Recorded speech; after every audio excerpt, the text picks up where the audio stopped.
Assalamualaikum warahmatullahi wabarakatuh. Bagaimana kabarnya hari ini anak-anakku yang solih dan solihah?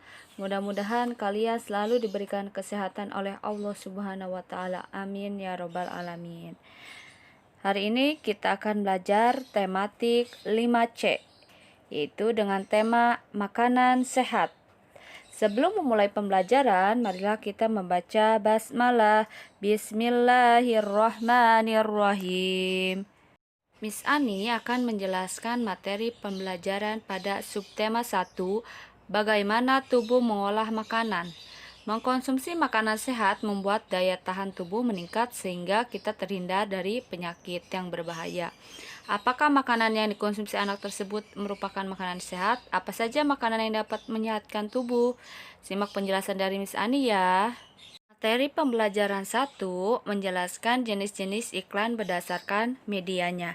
Iklan layanan masyarakat merupakan salah satu jenis iklan yang berisi pesan atau imbauan tentang sesuatu hal yang dibuat oleh suatu lembaga atau perusahaan yang ditujukan kepada masyarakat umum.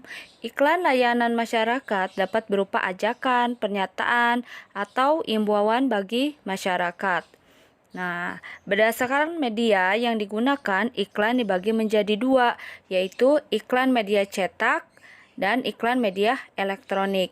Iklan media cetak adalah iklan yang menggunakan media cetak sering kita jumpai di surat kabar, majalah, ataupun brosur. Brosur biasanya dibagikan kepada khalayak umum, sedangkan iklan media elektronik dapat dijumpai di radio, televisi, dan internet.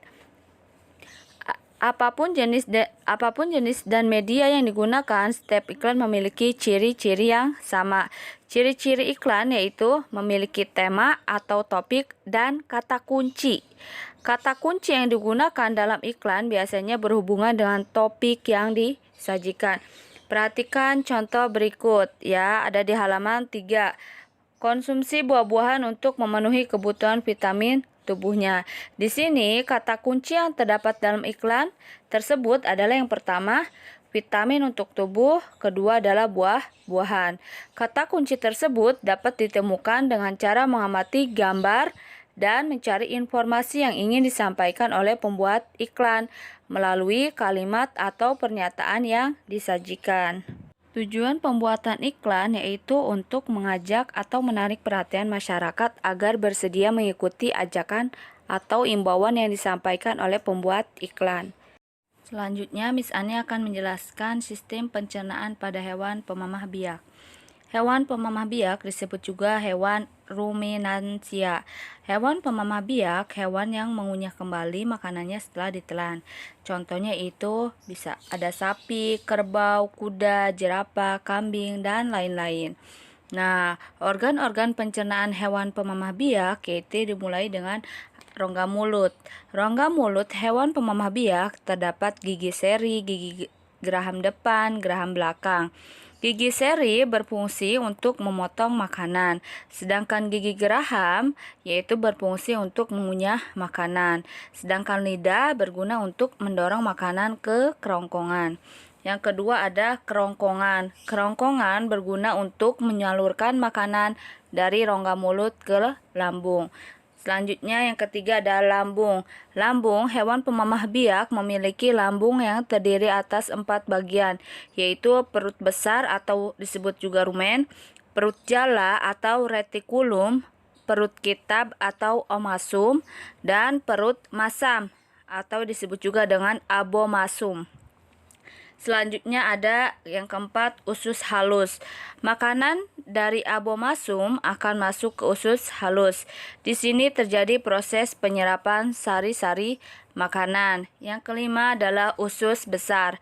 Di usus besar terjadi proses penyerapan kembali air dari sisa-sisa makanan. Dan yang terakhir adalah anus. Anus yaitu sisa-sisa makanan dari usus besar dikeluarkan melalui anus. Sampai sini paham anak-anakku yang solih dan solihah?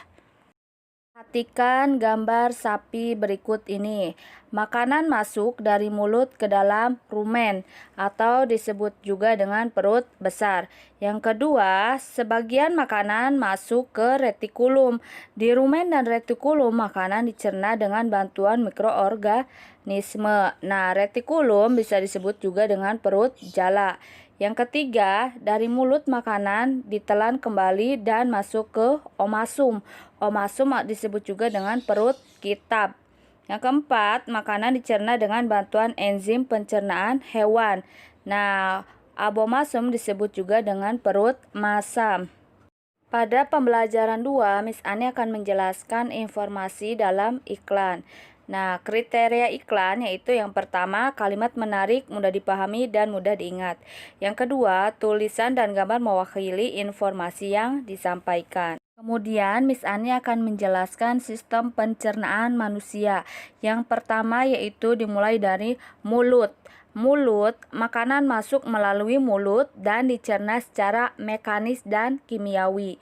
Yang kedua, melalui kerongkongan, penyaluran makanan dari mulut ke lambung. Yang ketiga, yaitu lambung, yaitu untuk menyimpan dan mencerna makanan. Yang keempat, yaitu usus halus, yaitu terjadi proses pencernaan dan penyerapan sari-sari makanan. Yang kelima, yaitu ada usus besar, terjadi proses penyerapan air dan sisa-sisa makanan. Yang terakhir yaitu melalui anus, sisa-sisa pencernaan dikeluarkan melalui anus. Selanjutnya, Miss Ani akan menjelaskan tangga nada mayor dan minor pada lagu. Ciri-cirinya, tangga nada mayor yaitu yang pertama dinyanyikan dengan riang, dinyanyikan dengan bersemangat, diawali dan diakhiri nada do. Sedangkan tangga nada minor yaitu yang pertama dinyanyikan dengan khidmat, bersifat sedih dan kurang bersemangat, dan yang ketiga diawali dan diakhiri dengan nada la. Sampai sini paham? Materi pembelajaran yang ketiga yaitu menjelaskan makna keberagaman dalam masyarakat yang ada di buku paket halaman 14. Keberagaman agama yang pertama yaitu Indonesia mengakui 6 agama, yaitu ada agama Islam, Kristen, Katolik, Hindu, Buddha, dan Konghucu. Yang kedua, keberagaman ras dan suku bangsa. Beberapa ras yang ada di Indonesia antara lain Malayan, Mongoloid, dan Melanesoid. Sedangkan sukunya ada suku Jawa, Sunda, Batak, Dayak, dan lain sebagainya. Yang ketiga itu ada keberagaman budaya, adat istiadat, tarian tradisional, baju daerah, lagu daerah, dan senjata tradisional. Kemudian, Miss Ani akan menjelaskan pentingnya keberagaman dalam masyarakat. Contoh sikap memahami pentingnya keberagaman dalam masyarakat. Yang pertama, menghargai orang yang sedang beribadah. Yang kedua, tidak membeda-bedakan teman. Yang ketiga, menghargai dan menghormati ciri fisik ras lain. Yang keempat, menyaksikan pertunjukan budaya daerah lain. Yang kelima, melestarikan budaya Indonesia. Yang keenam, mengenalkan budaya bangsa kepada warga asing. Yang ketujuh, mempelajari budaya daerah lain. Sampai sini paham anak-anakku yang soli dan solihah? Selanjutnya, Miss Ani akan menjelaskan interaksi sosial di lingkungan sekitar. Perhatikan gambar berikut. Nah, di sini ada gambar seorang nelayan sedang menangkap ikan. Terjadi interaksi antara nelayan dengan lingkungannya, yaitu laut tempat menangkap ikan. Ikan yang didapat lalu dijual. Proses menjual tentunya memerlukan bantuan orang lain. Dengan adanya orang lain, terjadilah interaksi sosial. Apa itu interaksi sosial? Interaksi sosial adalah hubungan sosial yang menyangkut antar individu, antar kelompok, antar individu dan kelompok untuk memenuhi kebutuhan hidupnya. Miss Ani akan menjelaskan unsur-unsur dalam iklan. Yang pertama, kalimat harus menarik dan jelas. Yang kedua, jenis tulisan harus mudah dibaca. Yang ketiga, warna gambar dan tulisan kontras. Bentuknya jelas ya gambarnya. Yang keempat, gambar mewakili iklan. Yang kelima, informasi harus jelas. Sampai sini paham anak-anakku yang solih dan solihah? Materi pembelajaran keempat yaitu mengidentifikasi interaksi sosial di dataran tinggi yang ada di buku paket tematik halaman 19 dan 20. Silakan perhatikan gambar perkebunan teh berikut ini. Petani yang pertama yaitu interaksi sosialnya, petani menanam bibit teh. Yang kedua, petani menjaga bibit agar tidak terserang hama. Yang ketiga, petani memetik teh. Yang keempat, teh baru didistribusikan. Dalam proses tersebut terjadi interaksi sosial dan interaksi sosial dalam bentuk kerja sama. Selama pemasaran produksinya, petani teh mengadakan interaksi sosial dalam bentuk kerjasama dengan berbagai pihak. Pihak-pihak yang berhubungan dengan perkebunan teh diantaranya adalah pemasok, petani teh, pengepul, distributor yang membeli teh dari petani atau pengepul, dan konsumen. Materi selanjutnya yaitu mencermati iklan layanan masyarakat. Perhatikan contoh iklan layanan masyarakat, yaitu contohnya lakukan 3M, menutup, menguras, dan mengubur agar terhindar dari demam berdarah. Apa itu iklan layanan masyarakat? Iklan layanan masyarakat adalah iklan yang berisi pesan atau imbauan kepada seluruh lapisan masyarakat tentang suatu hal. Kriteria iklan layanan masyarakat yaitu yang pertama tidak komersil, yang kedua tidak mengandung sara, suku, agama, dan ras. Yang ketiga tidak memihak suatu badan usaha atau politik. Yang keempat ditunjukkan kepada seluruh lapisan masyarakat. Yang kelima berwawasan nasional. Yang keenam bersifat mempengaruhi. Yang ketujuh bertujuan untuk kebaikan hidup masyarakat. Sampai sini paham anak-anakku yang solih dan solihah? Kemudian Miss Ani akan menjelaskan cara mengidentifikasi makna dalam budaya. Perhatikan gambar berikut. Suku Minangkabau juga memiliki rumah adat yang sangat unik. Atap rumah adat suku Minangkabau berbentuk runcing menyerupai tanduk kerbau dan disertai ukiran khas suku Minangkabau pada bagian dinding rumahnya. Tidak hanya terkenal dengan wisata kuliner dan rumah adatnya, suku Minangkabau juga memiliki adat dan budaya yang masih kental hingga sekarang. Adat dan budaya tersebut antara lain adalah makan bajamba. Makan bajamba bertujuan untuk acara bersosialisasi. Makan bajamba atau makan barapak adalah tradisi makan bersama yang dilakukan oleh suku Minangkabau dengan cara duduk bersama di sebuah ruangan yang sudah disepakati. Dalam melaksanakan makan bajamba, tidak ada perbedaan status sosial. Semua orang makan bersama. Orang-orang yang ikut makan bajamba akan membuat kelompok kecil yang berisi 3-7 orang dan duduk melingkar. Mereka harus menghabiskan makanan yang ada di depannya. Untuk lebih jelasnya, silakan kalian dibuka buku paketnya yang ada di halaman 22 dan 23. Pada pembelajaran 5, Miss Ani akan menjelaskan kelenjar pencernaan pada manusia yang ada di buku paket halaman 26. Yang pertama ada mulut. Pada mulut dihasilkan enzim petialin. Enzim petialin yang berfungsi mengubah zat tepung menjadi zat gula. Yang kedua ada hati, yaitu organ ini menghasilkan cairan empedu yang berfungsi untuk memecahkan lemak. Yang ketiga ada lambung. Organ ini menghasilkan enzim pepsin, renin, serta asam klorida. Pepsin berfungsi mengubah protein menjadi pepton. Renin berfungsi mengendapkan protein susu. Asam klorida berfungsi untuk membunuh kuman dan melarutkan makanan. Yang keempat ada pankreas. Organ ini menghasilkan enzim amilase, tripsin, dan lipase. Amilase berfungsi mengubah zat tepung menjadi zat gula. Tripsin berfungsi mengubah pepton menjadi asam amino. Lipase berfungsi mengubah lemak menjadi asam lemak. Enzim-enzim yang dihasilkan oleh pankreas akan disalurkan ke usus halus untuk mencerna makanan. Sampai sini paham anak-anakku yang solih dan solihah? Materi selanjutnya yaitu menyimpulkan isi iklan. Sebelum menyimpulkan isi iklan, kita perlu melakukan hal-hal berikut. Yang pertama, perhatikan iklan dengan seksama. Yang kedua, tentukan tema atau topik. Yang ketiga, catat unsur-unsur iklan, seperti kata kunci, pernyataan atau kalimat iklan, gambar, sasaran iklan, dan isi iklan. Yang keempat, sampaikan unsur-unsur iklan ke dalam beberapa kalimat secara singkat dan jelas. Kemudian, Miss Ani akan menjelaskan cara menyanyi menggunakan alat musik ritmis. Alat musik ritmis adalah alat musik yang tidak bernada. Contoh alat musik ritmis adalah marakas, gendang, triangle, klarinet, dan tamborin.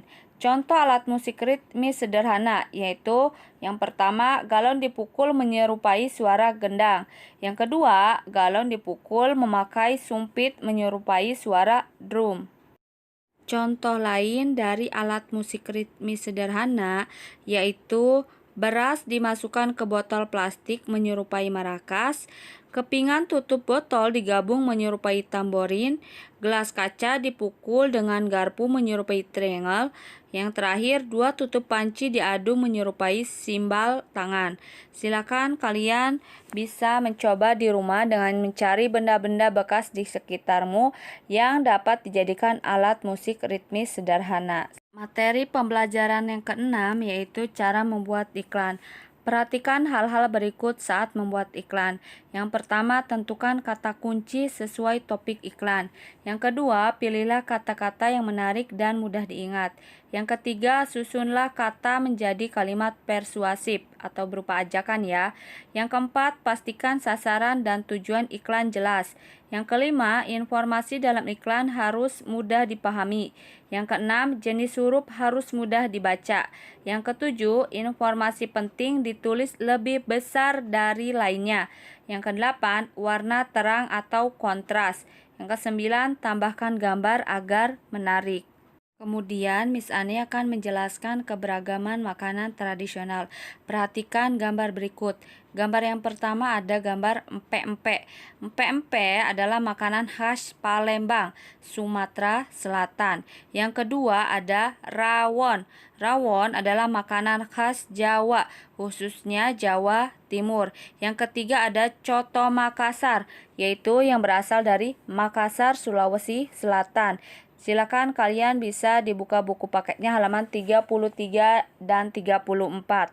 Keberagaman makanan tradisional lainnya yaitu ada lemper pengkang. Lemper pengkang yaitu makanan khas Pontianak. Yang terakhir ada papeda yaitu makanan khas Indonesia Timur yaitu khususnya Papua. Selanjutnya, Miss Ani akan menjelaskan alat musik tradisional. Perhatikan gambar-gambar berikut ini. Kecapi dari Jawa Barat. Cara memainkannya dengan cara dipetik.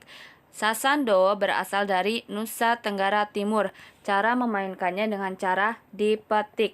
Yang ketiga yaitu ada aramba dari Sumatera Utara. Cara memainkannya dengan cara dipukul dengan alat. Yang keempat yaitu ada angklung dari Jawa Barat dan cara memainkannya dengan cara digoyangkan. Contoh alat musik tradisional lainnya yaitu ada serunai dari Nusa Tenggara Barat. Cara memainkannya dengan cara ditiup. Gambus dari Riau. Cara memainkannya dengan cara dipetik. Yang selanjutnya itu ada rebab yaitu dari DKI Jakarta. Cara memainkannya digesek. Yang terakhir ada kendang atau gendang berasal dari Jawa Tengah. Cara memainkannya dengan cara dipukul. Sekian penjelasan materi dari Miss Ani. Mudah-mudahan materi pembelajaran hari ini dapat kalian pahami dan mengerti. Mari kita tutup pembelajaran hari ini dengan membaca hamdalah alhamdulillahirabbil alamin. Tetap semangat anak-anakku yang solih dan solihah belajar di rumahnya. Wassalamualaikum warahmatullahi wabarakatuh.